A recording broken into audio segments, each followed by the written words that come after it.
পুরো ভিডিওটা দেখতে থাকো কিভাবে আমি পাকান পিঠের রেসিপিটা বানাই। কত সুন্দরও পাকান পিঠের কালারটা এসেছে। আসসালামু আলাইকুম। আজকের বানাবো পাকান পিঠে। প্রথমে এই চালের গুঁড়ো নিয়ে নিয়েছি, এতগুলো চালের গুঁড়ো দেব না।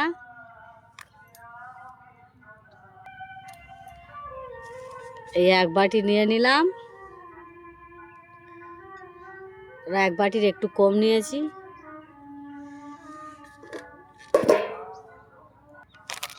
ছোট একটা সুজির প্যাকেট আছে 200, এই 200 সুজি সব দিয়ে দেবো।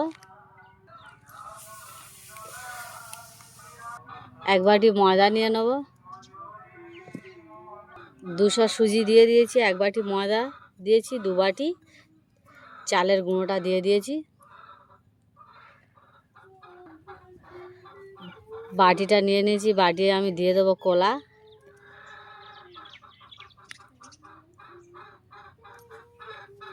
ছোট ছোট কলা 4টে আমি দিয়ে দেবো, একটা কলা বড় হলে হয়ে যাবে।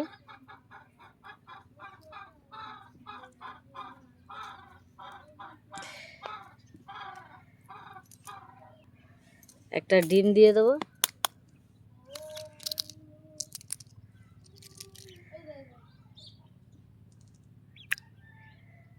একটা ডিম দিয়ে দিয়েছি। ভালো করে আমি ফেটে নেব, দিয়ে দেবো। এটাকে ভালো করে মিক্সড করে নিয়েছি, দিয়ে দেবো।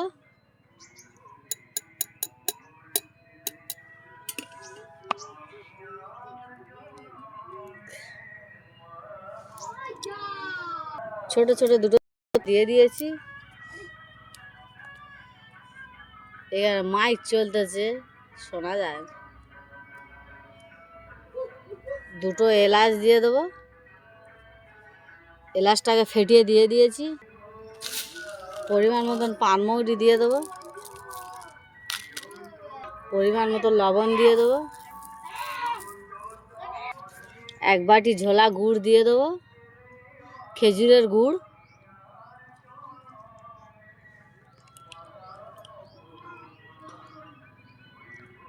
ভালো করে মিক্সড করে নেব। ভালো করে ফেটে নিয়েছি, রেস্টে রেখে দেবো 1 ঘন্টা। গরম হয়ে গেছে, তেল দিয়ে দেবো।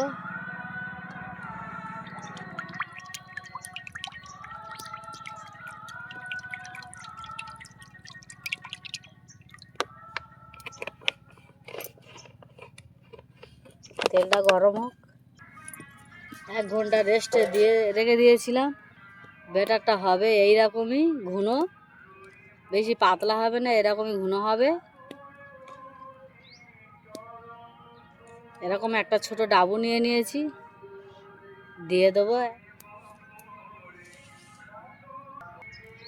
দিয়ে দেবো। বিসমিল্লাহ।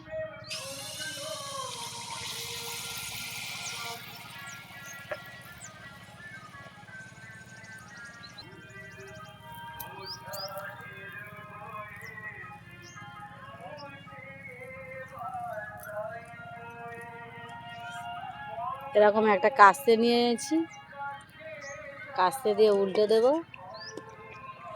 দিয়ে একটু ফুটো করে দেব।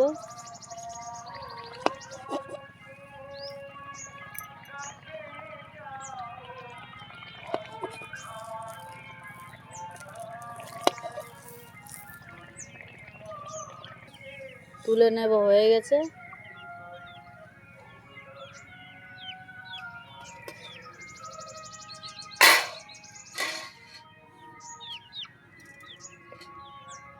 দিয়ে দেবো।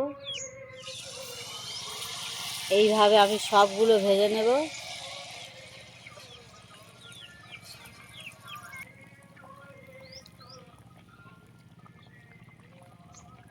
এইভাবে সবগুলো ভেজে নেব,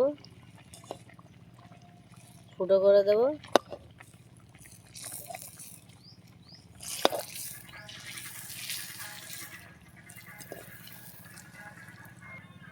তুলে নেব।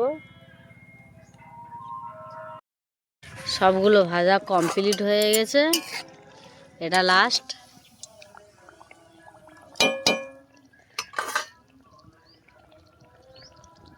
পাকান পিঠের রেসিপি কমপ্লিট। কত সুন্দর সব ফুলেছে, টাবু টাবু হয়েছে ফুলে। একটা ফেটিয়ে দেখাবো।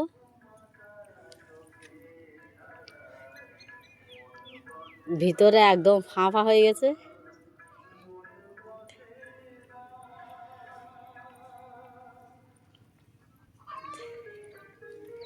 কত সুন্দর হয়েছে। আমি যেইভাবে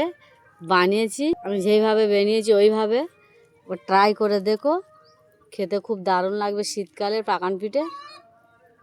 আমার ভিডিওটা দেখে লাইক, কমেন্ট, শেয়ার, সাবস্ক্রাইব করে দেবে। আসসালামু আলাইকুম, আল্লাহ হাফেজ।